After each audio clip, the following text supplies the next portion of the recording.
Easiest way of exports पे सबसे पहले जो मेथड आता है उसको हम कहते हैं एडवांस पेमेंट। एडवांस पेमेंट में सिंपल सबसे ईजीएस्ट वे है, और ईजीएस्ट वे इस तरह से भी है, और सबसे जो मोस्ट इम्पॉर्टेंट बात मैं आपको बताने जा रहा हूँ, ये सबसे सिक्योर्ड मेथड है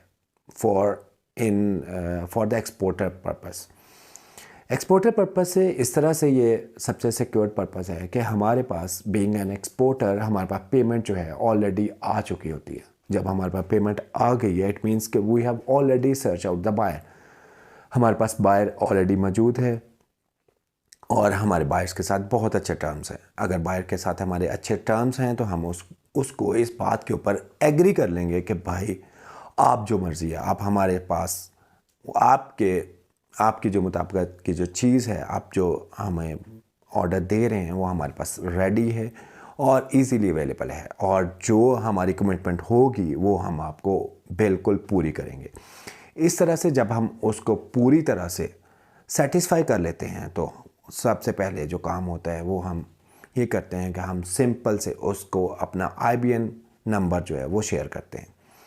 IBN नंबर जो है शेयर करते हैं तो नाज़रीन, तो व्यूअर्स, आपको पता होगा कि हमारे पास एक बैंकिंग चैनल के थ्रू हमारी जो पेमेंट है वो हमारे अकाउंट में आ जाती है। जब हमारे रेमिटेंस हमारे पास आ जाती है तो हम उसका FX रेट जो है वो डिसाइड करते हैं बैंक से, और बैंक वो अमाउंट हमारे पास क्रेडिट कर देता है। जिस दिन वो हमारे पास वो अमाउंट क्रेडिट करेगा, आफ्टर दैट उसके बाद हमारे पास according to the regulatory perspective हमारे पास 365 डेज होते हैं उसके अगेंस्ट उसकी शिपमेंट करने के। विद इन द 365 हम बाउंड हैं कि हम उसकी जो शिपमेंट है वो करें।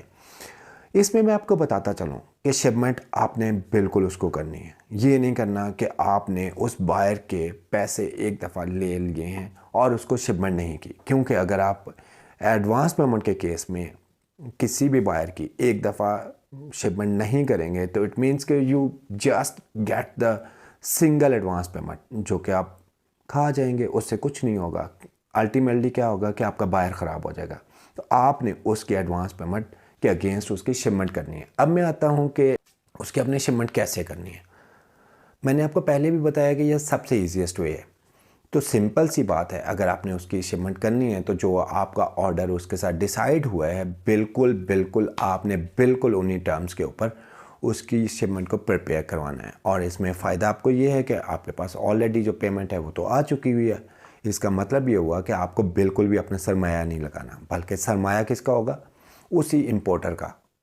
कैपिटल भी उसी इंपोर्टर का होगा। आपने जस्ट और जस्ट जो परफॉर्मा उसके साथ शेयर हुआ है उसके मुताबिक उसका ऑर्डर जो है वो रेडी करवाना है। जब आपका ऑर्डर रेडी हो जाए तो आप सिंपल DHL के पास जा सकते हैं। अगर आपकी बहुत हैवी शिपमेंट नहीं है तो आप सिंपल DHL के पास जाएं और उसको उस DHL के थ्रू वो वाली शिपमेंट जो है उस कंट्री में और उस स्पेसिफिक पर्सन को भेज दें। और उसके शिपिंग डॉक्यूमेंट, अब शिपिंग डॉक्यूमेंट में क्या होगा?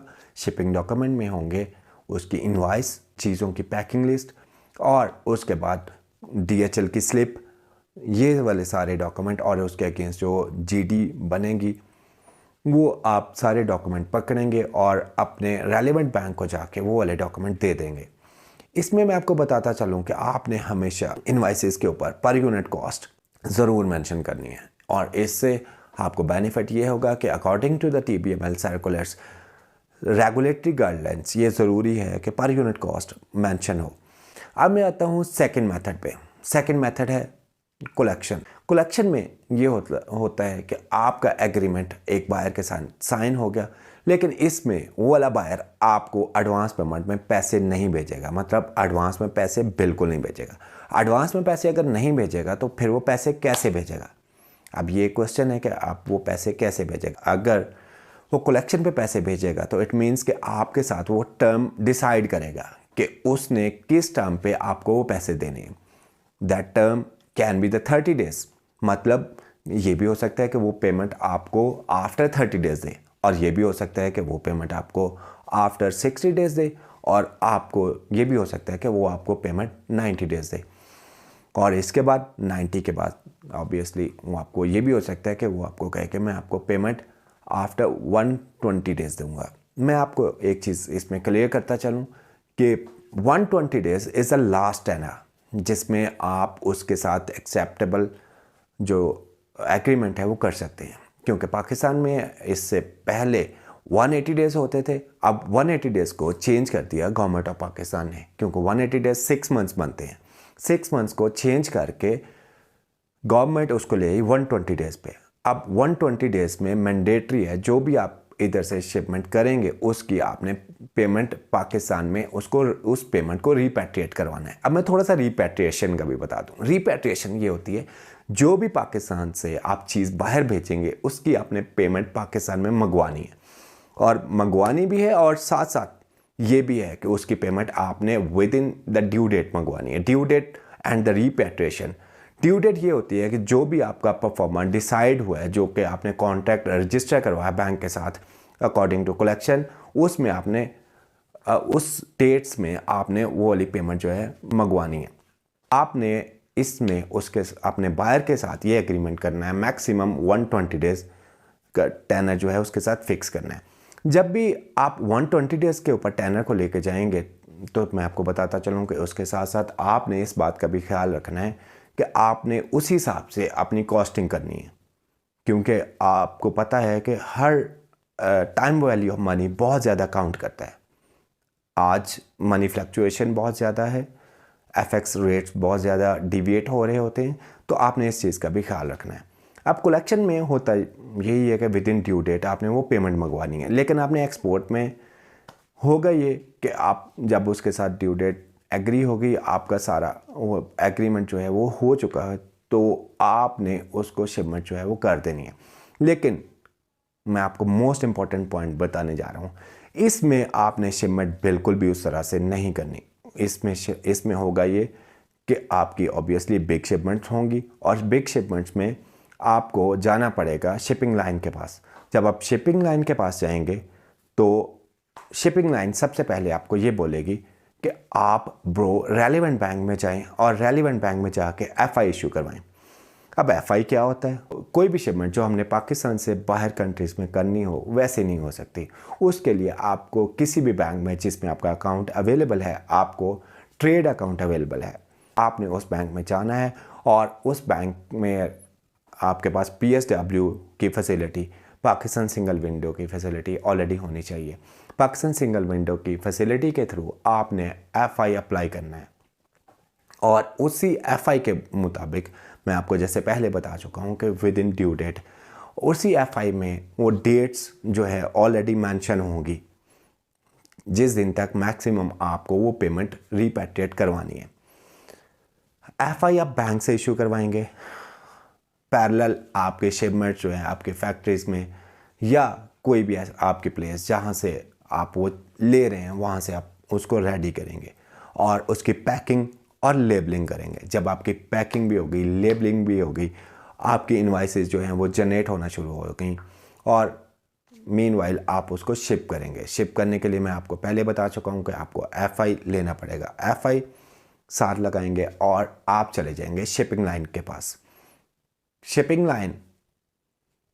लाइन उस माल को किसी भी शिप के थ्रू भेज देगी, और आपको एक डॉक्यूमेंट इशू करेगी जो कि मोस्ट इंपॉर्टेंट डॉक्यूमेंट है, और वो डॉक्यूमेंट होता है बिल ऑफ लेडिंग डॉक्यूमेंट।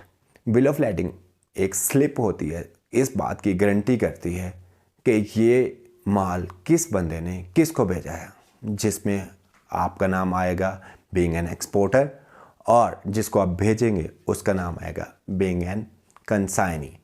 और मैं आपको एक मज़े की चीज़ इसमें बताने वाला हूँ जो कि आपको पता होनी चाहिए। इसमें मैंडेटरी है कि आपका कंसाइनी आपका लोकल बैंक होगा, क्योंकि इसमें जो आपके डॉक्यूमेंट जाएंगे, शिपिंग डॉक्यूमेंट आपके बैंक टू बैंक जाने वाले हैं। जब आपके बैंक टू बैंक जाएंगे तो आपका कंसाइनी मैं आपको ऑलरेडी बता चुका हूँ वो होगा लोकल बैंक। जब वो लोकल बैंक होगा तो इट मीन्स कि आप लोकल बैंक को अपने शिपमेंट की अथॉरिटी दे रहे हैं। अब डॉक्यूमेंट में क्या होगा? डॉक्यूमेंट्स में होगा सबसे पहले आपकी रिक्वेस्ट में आप लोग क्या मेंशन करेंगे? रिक्वेस्ट में आप लोग मेंशन करेंगे कि आप ये डॉक्यूमेंट किस बैंक को और किस एड्रेस के ऊपर भेजने वाले हैं, आप ये मेंशन करेंगे। और सेकंड, आप ये मेंशन करेंगे जब इनकी प्रोसीड्स आएंगी तो वो कौन से अकाउंट में क्रेडिट होनी है, क्योंकि मे बी पॉसिबल कि आपके दो अकाउंट हों, 4 अकाउंट हों या सो मैनी अकाउंट्स हो, तो आपको अपना अकाउंट भी मेंशन करने की ज़रूरत है। अब पाकिस्तानी बैंक क्या करेगा? पाकिस्तानी बैंक आपने जो मेंशन किया हुआ है बैंक ऑन योर रिक्वेस्ट, उस रिक्वेस्ट के ऊपर उन डॉक्यूमेंट को भेज देगा और साथ में एक इंडोर्समेंट करेगा, और वो इंडोर्समेंट होगी उसी फॉरेन बैंक के नाम, और वो इंडोर्समेंट बिल्कुल भी आपके बायर के नाम पे नहीं होने वाली, क्योंकि इसी तरह से मैं आपकी वो वाली शिपमेंट जो इधर से पाकिस्तान से बाहर गई है उसको हम लोग करेंगे सिक्योर। अब इसमें कैसे सिक्योर होगी? क्योंकि हमने लोकल बैंक को कंसाइनी बनाया था और लोकल बैंक ने कंसाइनी आगे ट्रांसफ़र की है, उस बिल ऑफ लेडिंग को ट्रांसफ़र किया है फॉरेन बैंक के नाम। फॉरेन बैंक उस बिल ऑफ लेडिंग को उस वक्त तक आपके बायर को नहीं देगा जब तक आपका बायर उस बिल ऑफ लेडिंग के अगेंस्ट पेमेंट नहीं करेगा। जो ही वो आपको पेमेंट करेगा तो उस वक्त वो डॉक्यूमेंट रिलीज होंगे, और इस मेथड को CAD भी कहा जाता है, कैश अगेंस्ट डॉक्यूमेंट। अब इसमें अगर आपका कॉन्ट्रैक्ट एग्रीमेंट या कलेक्शन के डॉक्यूमेंट जो हैं अगर DA 30 डेज़ के हैं, DA 40 डेज़ के हैं, 45 डेज़ के हैं, 90 डेज़ और 120 डेज़ के हैं, तो फिर आपको आपका फॉरेन बैंक जो है उसके ऊपर आपके बायर से गारंटी लेके, पेमेंट की गारंटी लेके उनको डिलीवर करेगा, और आपके बायर को जब तक आप BL नहीं मिलेगा तब तक उसको वो शिपमेंट जो है वो रिलीज़ नहीं हो सकेगी। अब मैं आता हूँ सेकंड लास्ट मेथड पे। सेकंड लास्ट मेथड है LC, जिसका नाम आपने बहुत ज़्यादा सुना होगा, और वो है letter of credit. Letter of credit में बहुत इंटरेस्टिंग फैक्ट ये होता है कि दोनों तरफ के बैंक्स इन्वॉल्व होते हैं। एक एक्सपोर्टर का बैंक होता है, एक इंपोर्टर का बैंक होता है, और एक इंपोर्टर और एक एक्सपोर्टर। इट मीन्स कि टोटल 4 पार्टीज इन्वॉल्व होती हैं किसी भी LC में। LC एक बैंक का प्रॉपर डॉक्यूमेंट होता है, और LC में आप याद रखिएगा हमेशा आप बहुत ज़्यादा सिक्योर होते हैं, क्योंकि LC में गारंटी कौन दे रहा होता है? फॉरेन बैंक, जो कि LC ओपन कर रहा होता है, पेमेंट की गारंटी भी दे रहा होता है। LC का टेनर मैं ऑलरेडी आपको बता चुका हूँ, जैसे कलेक्शन पे वो बिल्कुल उसी तरह से है। LC 30 डेज़ के लिए भी हो सकती है, 60 डेज़ के लिए भी हो सकती है, और 90 डेज़ के लिए भी हो सकती है, और 120 डेज़ के लिए भी हो सकती है। लेकिन LC भी एक सिक्योर्ड मेथड है, लेकिन इसमें एडवांस पेमेंट और LC में डिफरेंस ये है कि एडवांस पेमेंट में आपके पास पेमेंट एडवांस में आ जाती है और उसमें फुल सिक्योर्ड मेथड है। LC में ये है कि सिक्योर्ड मेथड तो है लेकिन पेमेंट नहीं आती, और ये इसमें भी बैंक टू बैंक डॉक्यूमेंट जो है वो डिस्पैच होते हैं। अब हम आ जाते हैं एक्सपोर्ट ओपन अकाउंट पे। This is very hot topic nowadays.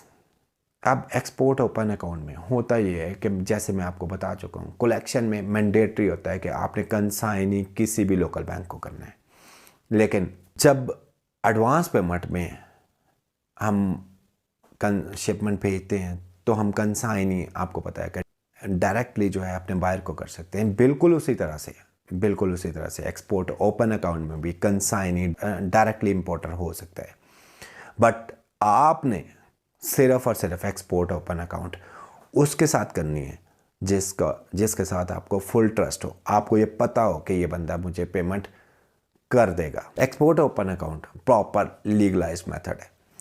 Export open account में जो डिफरेंस आता है वो आता है FI का, क्योंकि इसमें हर बैंक आपको अलाउ तो कर रहा होता है, जिस बैंक के साथ आपके अच्छे रिलेशनशिप हैं वो आपको अलाउ तो कर रहा होता है कि आप एक्सपोर्ट ओपन अकाउंट कर सकें, लेकिन वो आपको FI नहीं दे रहा होता है। FI वो बैंक आपको तब देगा जब आप प्रॉपर अपनी GD फाइल कर देंगे। GD फाइल करने के बाद उसके बाद वो आप उसमें शिपिंग डॉक्यूमेंट आप उसको सबमिट करेंगे, उस वक्त वो आपका FI इशू करेगा। इसमें एक्सपोर्टर को ये आसानी है कि वो अपनी मर्ज़ी से उसकी शिपमेंट कर सकता है, और उसको बिल ऑफ लेडिंग बनाते हुए भी ये कोई दिक्कत नहीं होती कि उसने bank to bank document dispatch करने हैं। लेकिन एक्सपोर्ट ओपन अकाउंट में डायरेक्टली आप अपने बायर को डॉक्यूमेंट डिस्पैच कर सकते हैं। लेकिन मैंने पहले बताया कि अनसिक्योर्ड मेथड है, क्योंकि अगर खुदा न खास्ता इम्पोर्टर पेमेंट नहीं करता तो फिर इसमें हमारे पास और कोई सलूशन नहीं होता और हम इसमें बिल्कुल भी सिक्योर्ड नहीं होते। लेकिन ये ईजीएस्ट वे इस वजह से है कि आप डायरेक्टली उसको अपनी मर्ज़ी से किसी भी वक्त, इवन आपको एफआई लेने की भी ज़रूरत नहीं है, आपको सिर्फ़ और सिर्फ आपकी आईडी होनी चाहिए पीएसडब्ल्यू में अगर आपकी आईडी बनी हुई है और आपके पास बैंक की परमिशन है कि आप एक्सपोर्ट ओपन अकाउंट कर सकते हैं, तो आप इजीली एक्सपोर्ट ओपन अकाउंट कर सकते हैं और अपनी शिपमेंट जो है भेज सकते हैं।